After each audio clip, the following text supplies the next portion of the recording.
Irmãos queridos, que bênção, estamos aqui de novo nesse momento de encontro, de comunhão. Tem sido muita bênção na minha vida, na vida da minha casa, um privilégio. Ô Sil, querido, vamos ver se a gente fala hoje, se Deus quiser, e a gente consegue falar aí depois desse encontro, tá bom? Um abração. Adelardo, Milena, alegria, privilégio a gente poder estar junto aí, gente tão querida, irmãos preciosos mesmo, muito bom. Um tempo de edificação na nossa vida, né? De desafios, tempo de comunhão. Tem sido um privilégio mesmo, uma graça de Deus, uma expressão da graça de Deus, a gente poder viver esse tempo, né, edificando uns aos outros, as mensagens recebidas aí, irmãos que têm intercedido, participado de maneira bem ativa, né, proativa nesse processo, muito bom, graças a Deus. Queria agradecer as expressões assim de cuidado para com a nossa vida, para com a minha vida aqui. Gente querida lá de Araçatuba, muito bom. E um privilégio, muita gente se manifestou, meio preocupado com a minha saúde, né? Um tempo assim de fortes emoções. Mas é porque de fato é um tempo assim não tem como, né, amado? Não tem pra gente passar uma situação como essa e isso não nos afetar profundamente, não nos afetar emocionalmente. Então é uma vida, ela é carregada de paixão, mas não é passional, né? Então, graças a Deus, a gente pode viver isso na plenitude das nossas emoções, daquilo que Deus colocou em nós. Então é nesse espírito que a gente participou de tudo, e louva a Deus pela preocupação dos irmãos aí com a gente, com a nossa saúde, e estamos bem, graças a Deus, em paz, sempre muito bem cuidados, né, pelos amigos, pela família, pelos irmãos, um grande privilégio, amém? Muito bom poder estar aqui nesse ambiente onde a gente pode de fato cuidar uns dos outros e ter atenção uns com os outros. Continue enviando, né? E na medida do possível a gente vai respondendo e vai correspondendo aí essas comunicações, tá bom? E nos ajudem, né? Nos ajude a entender isso, a trabalhar melhor. E é o Jal, rapaz, lá de Recife, tá aí, Jal? Um abração, querido. Puxa vida, uma alegria, viu? Muita saudade de vocês aí. Um forte abraço. Muito bom saber que você está aí, tão querido. Minha oração é para que Deus realmente te fortaleça aí. Um coração em Deus mesmo. Muito legal, muito bom. A gente está meditando aqui, né, sobre essa quarentena e tendo como referência a quarentena de Jesus. A gente está sempre lembrando aqui que nós estamos vivendo uma condição muito privilegiada, que é uma quarentena dentro de uma quaresma, né? Ou uma quaresma num período de quarentena. Então, seguramente eu não tenho assim receio de dizer isso, e mesmo assumindo o risco de alguém achar que a gente está exagerando, está vendo coisas que além da razão. E não é nada disso. Eu creio que Deus conversa conosco, e Deus é um contador de histórias, ele fala com a gente na medida em que a história acontece, né? E ele vai contando a história e vai se revelando na história. A agenda de Deus, o calendário de Deus é muito bem programado. E esse tempo de quarentena é um tempo de reflexão, e tem tudo a ver com a história do nosso país, tem a ver com a nossa formação. Eu quero reforçar, nós vamos compartilhar hoje, vai ser bem sobre isso, né? Compartilhar que a história do Brasil ela acontece no momento de uma quarentena mundial, né? De uma quaresma. O mundo estava em plena quaresma e estava vivendo ainda sobre a sombra né, sobre os impactos de uma grande transformação social, em que os modelos, as instituições sendo questionadas, né, o desejo de descobrir o novo, encontrar novas rotas. Então, o Brasil é essa coisa do encontro de novas rotas.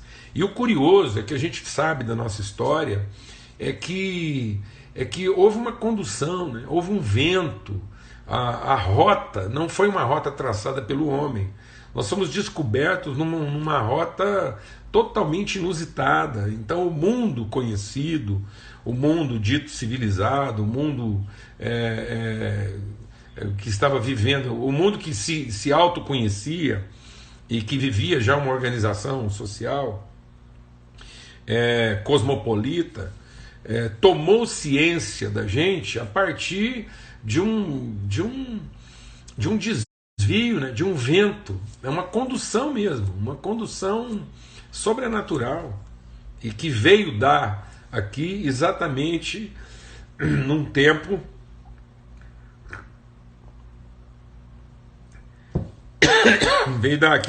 de engasguei um pouquinho aqui.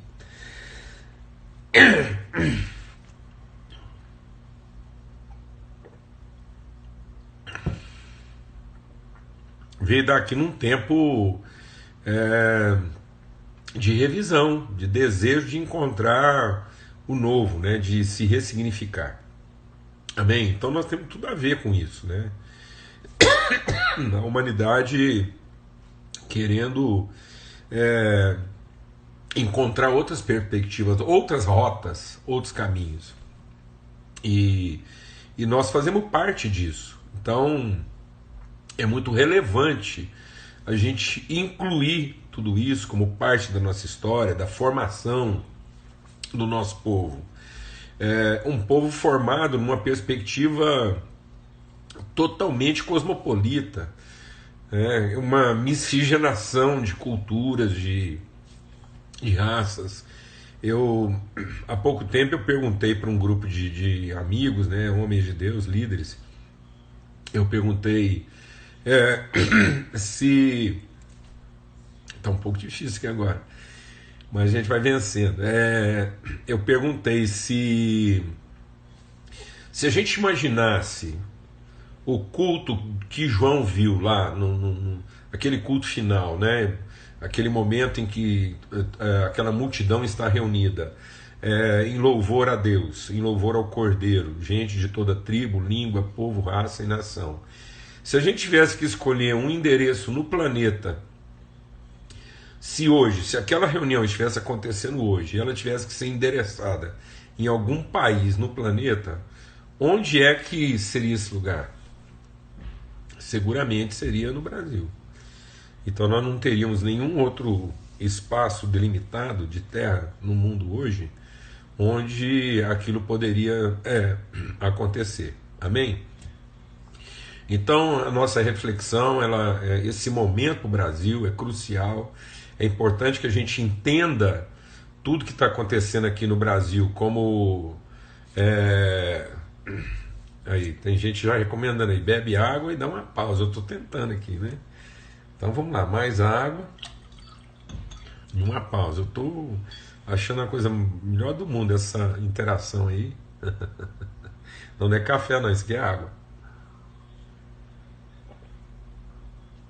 É uma água na nossa canequinha preferida aqui, minha e da Lana, né? Gênesis 1.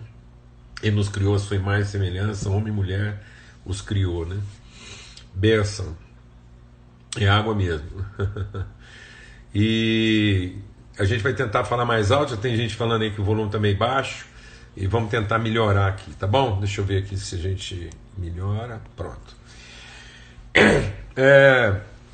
Vamos ter uma palavra de oração e vamos continuar nessa reflexão desse tempo de quarentena, entender qual é o propósito de Deus mesmo para as nossas vidas nesse momento. Pai, muito obrigado mesmo pelo teu amor, tua bondade. Obrigado porque o Senhor não permite coisa alguma na nossa vida sem antes ter providenciado o escape. de modo que nós possamos suportar, que venha sobre o teu povo nessa nação, essa consciência de que o Senhor não permitirá sobre as nossas vidas nada que nós não possamos suportar, mas o Senhor já proveu o escape, Pai, para que a gente consiga enfrentar isso. O Senhor já deu o livramento, em nome de Cristo Jesus. Amém. A minha amada aqui está trazendo um chazinho agora. Acho que agora dá uma melhorada, tá bom? Benção. Aí, presente de amiga aí, ó. Enzo e Lalá. Quarentena, presente de amigos nos salva. Amém. Privilégio. Mas tá meio quente aqui, vou esperar um pouquinho. Mas enfim, amados, vamos abrir lá em Lucas, né, no capítulo 4, e continuar com a nossa reflexão aqui. Então, aqui em Lucas, no capítulo 4, diz assim: Jesus, cheio do Espírito Santo, voltou do Jordão e foi guiado pelo mesmo Espírito no deserto durante 40 dias, sendo tentado pelo diabo. Nada comeu naqueles dias, ao fim dos quais teve fome. Disse-lhe então o diabo: se tu és o Filho de Deus, manda que essa pedra se transforme em pão. Mas Jesus respondeu: está escrito, não só de pão viverá o homem. Elevando-o, mostrou-lhe no momento todos os reinos do mundo. Disse-lhe o diabo: dar-te-ei toda essa autoridade, a glória desses reinos, porque ela me foi entregue e dou a quem eu quiser. Portanto, se prostrado me adorares, tudo será teu. Mas Jesus respondeu: está escrito, ao Senhor teu Deus adorarás, e só a ele darás culto.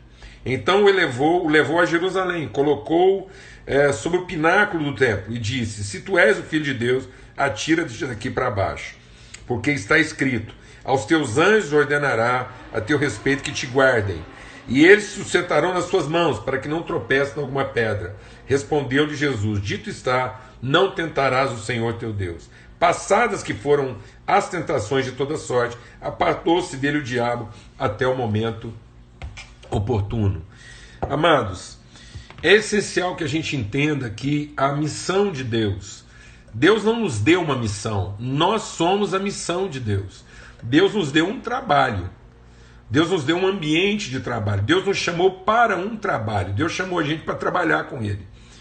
E em trabalhando com Ele,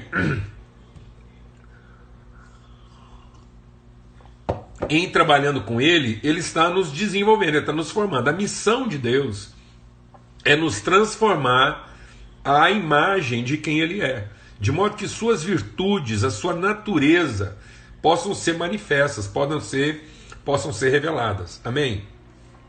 Pedro fala muito bem disso. Ele diz: nós somos nação santa, povo de propriedade exclusiva de Deus, sacerdócio real. A fim de quê? A fim de manifestarmos as virtudes daquele que nos chamou das trevas para a sua maravilhosa luz. Então, a missão de Deus é formar um povo que esteja apto a manifestar, a materializar, a encarnar, a dar visibilidade das suas virtudes. Então, nós somos esse povo. A quarentena, esse processo que Jesus está passando, a palavra de Deus diz que ele entrou nesse processo porque, mesmo sendo filho, ele aprendeu a obediência naquilo que ele sofreu. Jesus entra nesse processo para que ele possa ser colocado à prova. Não à prova no sentido de verificar se ele era apto ou não, mas no sentido de trazer a revelação, a consistência, a plenitude. Então é isso que Deus está tratando conosco, em nome de Cristo Jesus. É importante nós entendermos que o resultado maravilhoso de todo o processo de desafio a que Deus permite que a gente passe é para nos apurar, é para que num processo de interioridade nós também possamos encontrar a nossa integridade.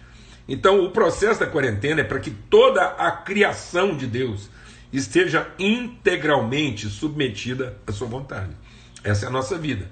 Para que nós sejamos integralmente submetidos à sua vontade, ou seja, para que nós possamos ser uma expressão plena, uma expressão íntegra, uma expressão digna das suas virtudes. Então nós não temos que lamentar isso, não tem que haver medo no nosso coração. Deixa o Espírito de Deus ministrar algo no nosso coração aqui. Algumas das iniciativas, algumas das propostas que estão sendo discutidas, certas ou erradas, não é essa a questão. Nós compartilhamos ontem, eu quero insistir nisso. A questão não é definir entre um certo e um errado.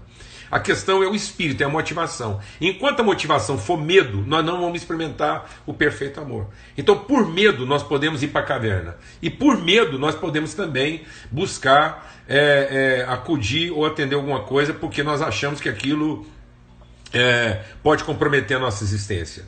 Então, enquanto a gente estiver reagindo ao medo, nós não somos ativos, nós somos passivos. Então, toda ação que ela é reativa, ela é de caráter passivo, porque não houve uma proatividade, ela não foi gerada de uma revelação, ela foi gerada de uma insatisfação. Então toda vez que eu estou reagindo a uma insatisfação, na tentativa de compensar uma falta, uma carência, isso é passivo, e eu me torno refém, eu fico escravo, então não há libertação. As nossas ações, elas têm que ser proativas, elas têm que ser de caráter redentor e não paliativo. Toda vez que eu tenho uma ação reativa, toda vez que eu de maneira passiva, eu estou reagindo, eu estou respondendo à minha susceptibilidade, então eu vou me tornar refém. Isso vai causar um paliativo, isso vai trazer uma solução, ela vai ser libertária num determinado momento, mas ela não é redentora. O que Deus está provendo para o nosso país agora é um ambiente redentor e não paliativo. Nós não podemos desperdiçar essa hora de reflexão em comunhão uns com os outros e continuar tomando decisões que vão trazer um arrefecimento, vão trazer um paliativo, vão trazer um abrandamento da nossa sensação de desconforto, mas não vai produzir redenção no nosso país. Nosso país vai continuar tendo a sua liderança, os seus príncipes, homens e mulheres de Deus que poderiam ser redentores não só das nossas próprias realidades, mas das realidades do mundo. Nós podíamos ser uma terra de esperança e nós vamos continuar sendo uma terra de escravos. De escravos. De gente que tem a mente dominada, tem a condição dominada, porque ou ele está agindo em função de satisfazer uma necessidade, ou ele está agindo em função de alcançar um interesse, ou ele está agindo no simples objetivo de alcançar proteção. Essa era a proposta de Babel. Babel é o mundo da prostituição. Babel é Babilônia, é a mãe de todas as prostituições, em que aquilo que poderia ser uma expressão de virtude passa a ser um instrumento de escravidão. Então o que era Babel? Era a promessa de proteção, era a promessa de suprimento, era a promessa de uma certa prosperidade e a garantia de que Deus iria nos proteger no futuro. Era tudo medo. Então o que promoveu a reunião, o que promoveu toda a ação de Babel era passivo, porque era reativo ao medo, à necessidade, à carência, à cobiça e à necessidade de ser protegido. Não havia a ousadia, não havia o protagonismo de alguém que está agindo por revelação. Então eu queria deixar aqui hoje um apelo mesmo, em que nós aproveitássemos esse momento para nos reunir, que você aí reunisse pessoas, ainda que de forma virtual, formasse conselho, trocasse ideias, especialmente os jovens, usasse sua capacidade criativa para pensar em trabalho e não em garantia de emprego. Meu Deus do céu, nós estamos conversando, as pessoas estão conversando como se isso aqui fosse uma terra de escravos. Uma terra de silvícolas, de gente de primatas que beiram quase uma condição animal, e não de gente iluminada e que vê um ao outro como irmão, que tem compromisso de vida e de integridade. Uma nação que encontrou a sua cidadania, que crê em que um socorre o outro. Nós estamos assombrando as pessoas com decisões. Nós primeiro assombramos as pessoas que elas poderiam morrer e que talvez elas fossem até enterradas como indigentes, ou ninguém nem ia descobrir que ela morreu. Um terrorismo. Depois a gente vivencia agora o terrorismo de que podemos ter não sei quantos milhões de desempregados, como se nós não soubéssemos cuidar uns dos outros. Quem serão esses desempregados? Quem serão esses quebrados? Serão nossos irmãos. Então eu quero te dizer uma coisa, em nome de Cristo Jesus. Essa nação já foi conhecida o tempo todo na história. Deus coloca esse país como lugar de acolhimento, de hospitalidade, de receber as pessoas. Quando aconteceu o pós-guerra, em que o mundo estava vivendo um conflito, nessa era moderna, há poucos anos atrás, Muitos foragidos da guerra, muita gente sem esperança, quebrados, gente falida, gente totalmente sem esperança, encontrou aqui as condições de prosperar. Muitas das fortunas que existem nesse país são fortunas de pessoas que chegaram aqui com a mão na frente e outra atrás, gente que não tinha perspectiva nenhuma. E encontrou aqui esperança e condição de se ressignificar, de se reinventar e produzir uma nova identidade. Esse é o nosso país. São essas as condições que Deus colocou para resolver não só o nosso problema, mas para inclusive ser solução para outras nações. Esperança, fé, família.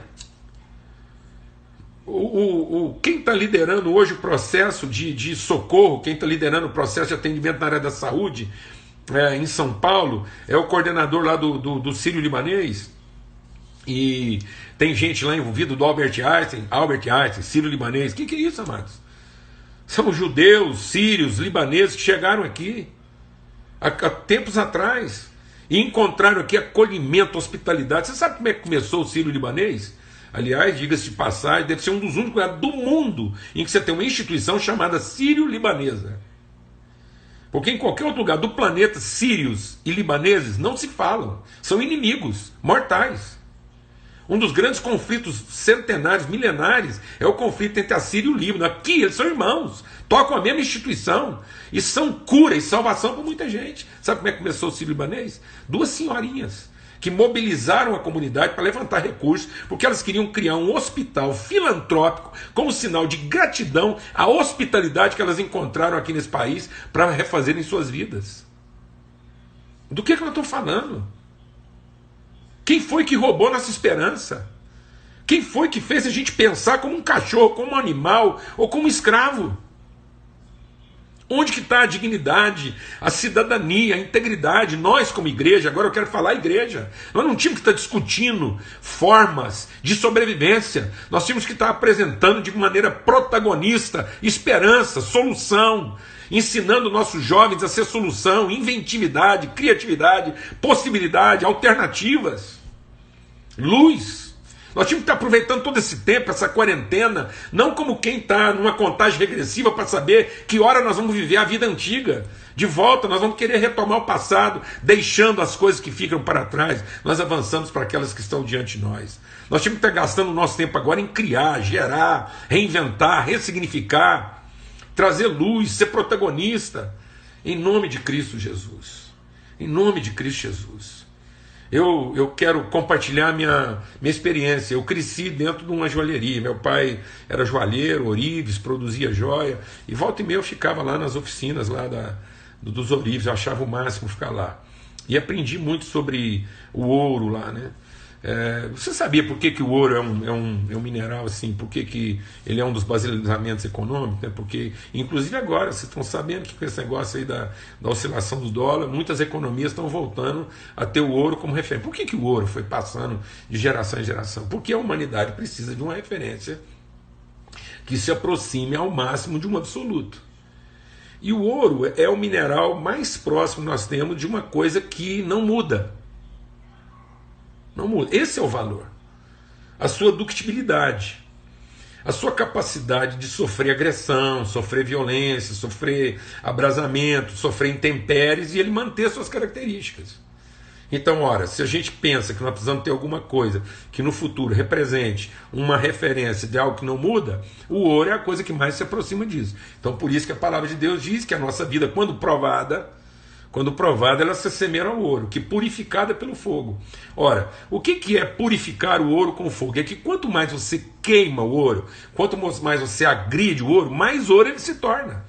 O fogo não queima o ouro, o fogo só queima aquilo que não é ouro. Nesse momento agora, Deus falou pra gente que toda vez que a gente passar por uma situação e que quem abala as estruturas humanas é Deus. Deus é que abala as estruturas humanas. Ele diz, eu abalarei.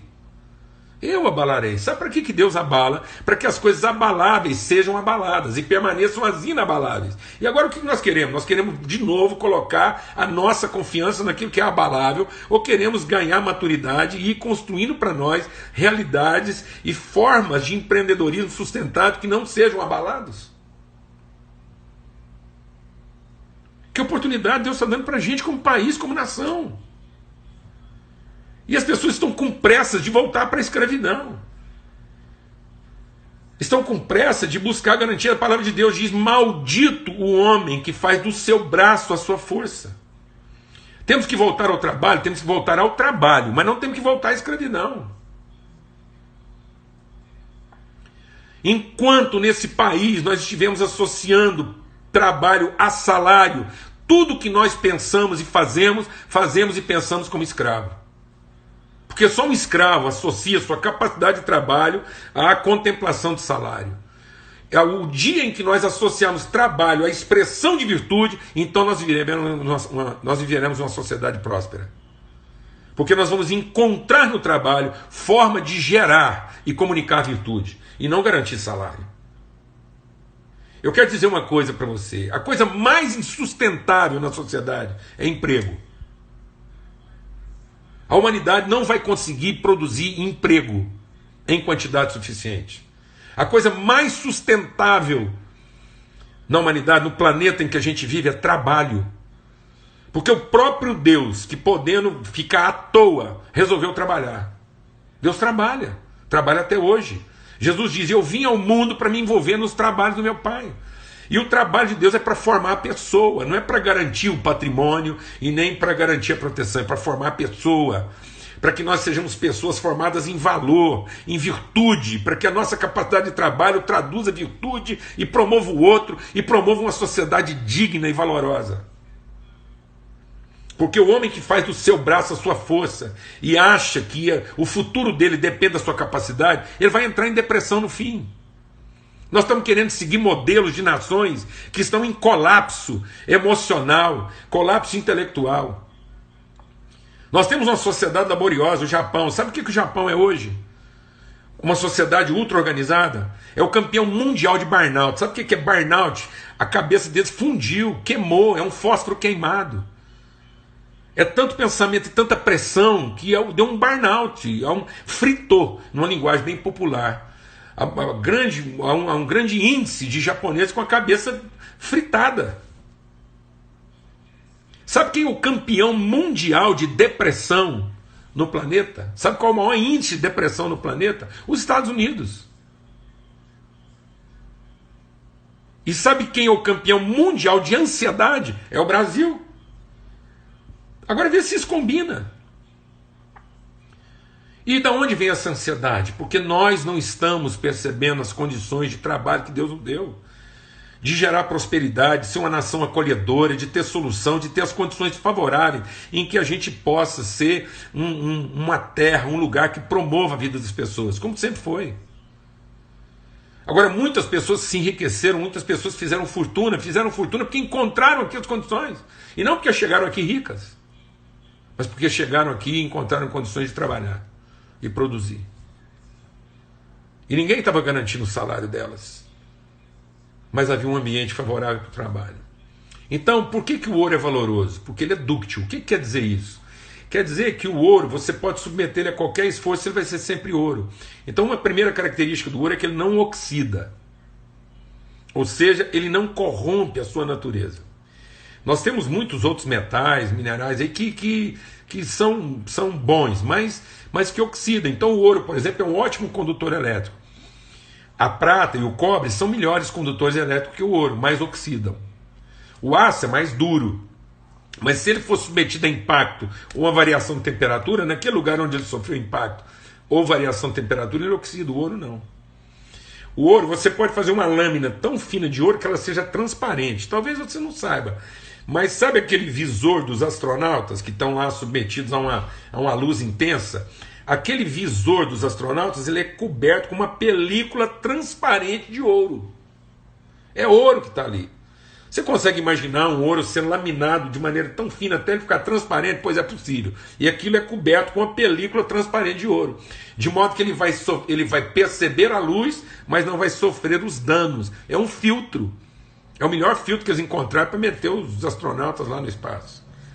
Se você pegar o equivalente de ouro a 2 moedinhas de 50 centavos, 30 gramas, você pode fazer um fio de ouro tão fino, que a partir de 30 gramas de ouro, duas moedinhas, uma em cima da outra, e uma moedinha de 50 centavos, aquela mais grossa, você vai laminar, você vai filetar esse ouro, você vai fazer um fio tão fino, um fio 5 vezes mais fino do que o fio do seu cabelo, para quem ainda tem.